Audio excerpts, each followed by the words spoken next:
This is a really fun and easy project that you can do with recycled glass bottles.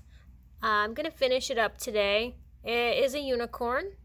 The top of it was wrapped with some gold glitter ribbon from the dollar store.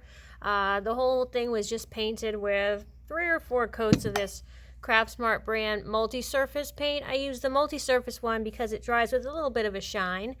And you don't have to use enamel paints even though you're doing it on glass, because you're not going to be putting this in the dishwasher or scrubbing it. So your paint's not going to scratch off. If it's just a decorative piece, then you are good to go. I have a plain bottle here just to show. This is just a wine bottle. Some of the labels come off a lot easier than others. Don't remember what kind of wine this was, but you can kind of tell when you look at the labels if they're going to come off easy or not.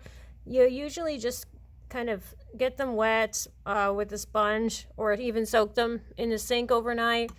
You can peel off most of the label, and then whatever residue is left behind, just use some Goo Gone to get it off. And I like to use a magic eraser to get all those extra little pieces of gunk that are left behind. The magic eraser, even the dollar store brand magic erasers, which you can get for 50 cents each, those work really well to get all the gluey residue off of glass bottles. So if you're trying to do some project with them and they're coming out halfway clean and you just can't get that little gooey sticker off of there, use a magic eraser, and I promise it works so well. You'll be really surprised at how well that works.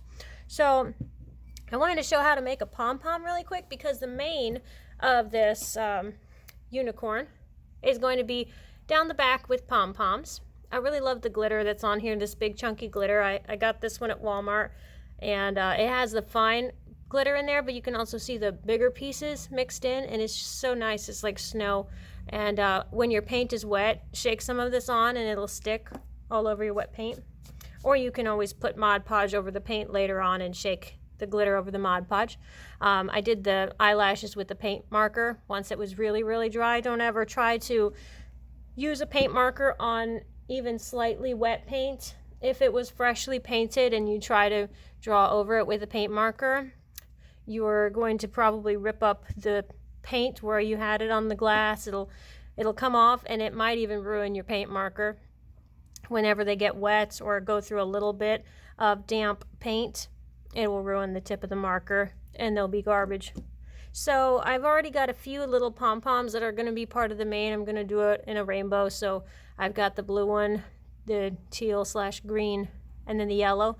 I'm going to do an orange next, and then a pink, but I'll show how those are made.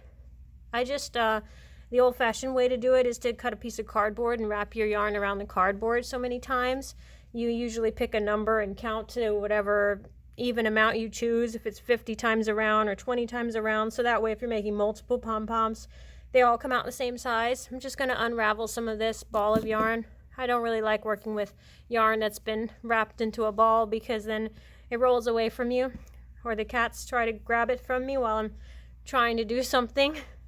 So I'll just use 3 fingers, because that's what I used on these to get this size, and I will loosely wrap it around 3 fingers. I won't count because I sort of know how much to put onto my fingers, but if you wanted to count to maybe 20 or so, that's a good amount to make a small flat pom-pom. The more you wrap and the more times around, the bigger and more fluffy your pom-pom will be. But this is just for a cute, quick little project. It doesn't have to be all that nice.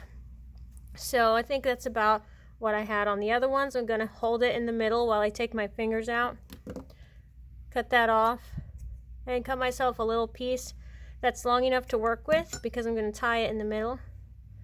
I just hold it still. Yarn usually ties pretty easily.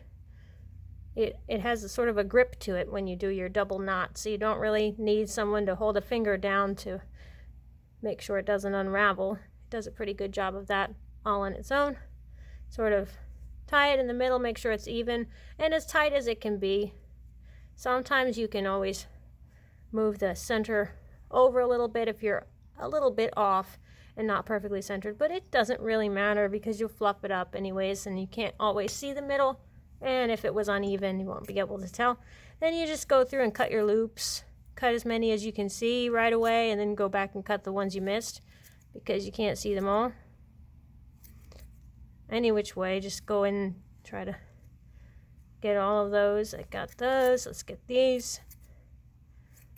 And then you'll have some loose stray pieces.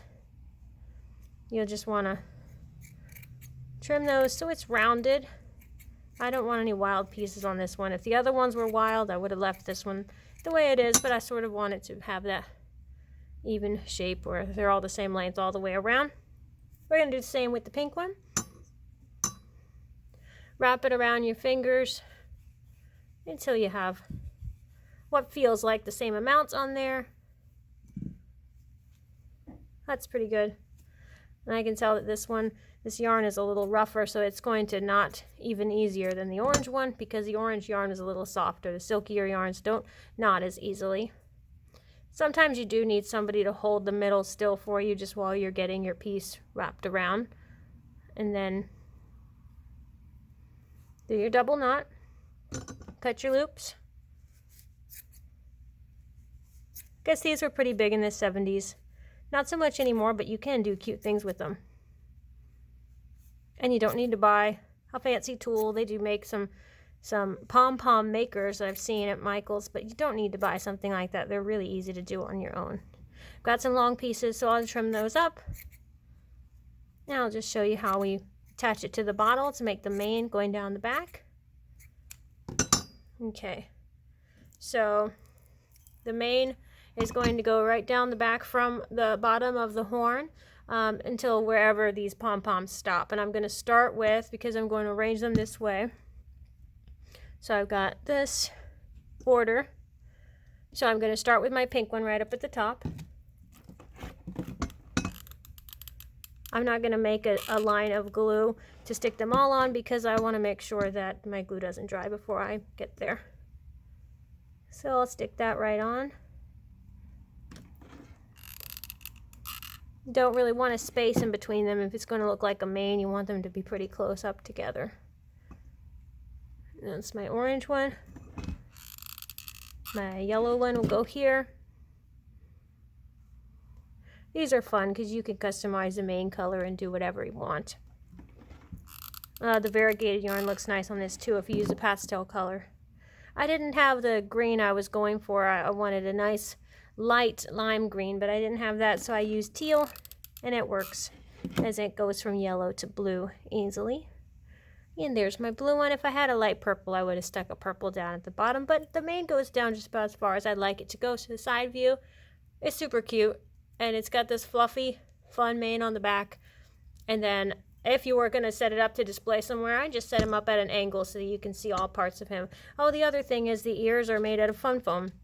I just cut sort of like a teardrop shape with a flat bottom, painted roughly inside with some pink, or you could use a marker to do that. And then you can just see that I folded it in half and hot glued it right on there. I just folded it, glued it in place, and then stuck it on the side so that they can stick up, and it has this little inside part to make them look a little more realistic.